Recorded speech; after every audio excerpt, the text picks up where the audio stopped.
非常需要一种情感的粘着剂，一个避风港。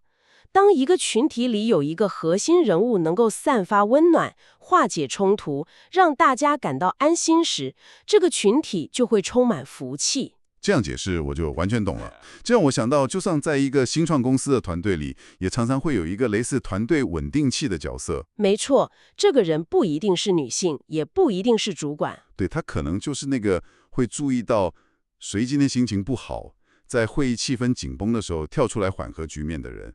有他，大家就觉得很安心。那接下来的路主要靠爸爸，指的就是获取资源的力量，对吧？正是如此。路代表的是资源、社会地位、物质基础。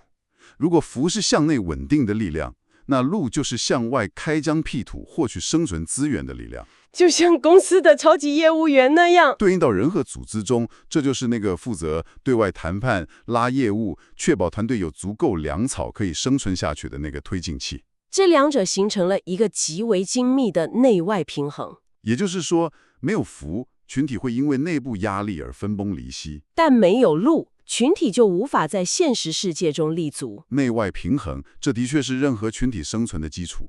那第三句寿主要靠老人呢？这里的寿总不可能只是指活得很久吧？当然不是，如果一个新创团队都是20几岁的年轻人，难道就没有所谓的寿了吗？这里的寿更深层的意思其实是一种稳定性与抗风险能力。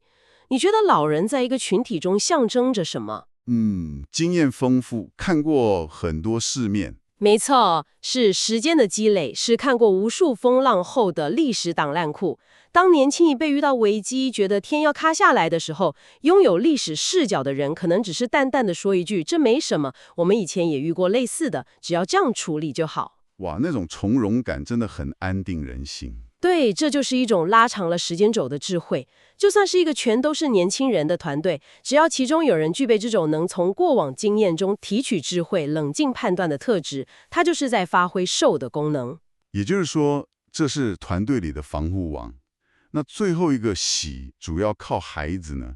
这个感觉比较直观一点。直观，但也非常深刻哦。孩子打破了成人世界那种按部就班的僵化，他们带来了不可预测性。不可预测性反而是好事吗？在这里是的，这种带有生命力的不可预测性就是喜悦的来源。从生物学的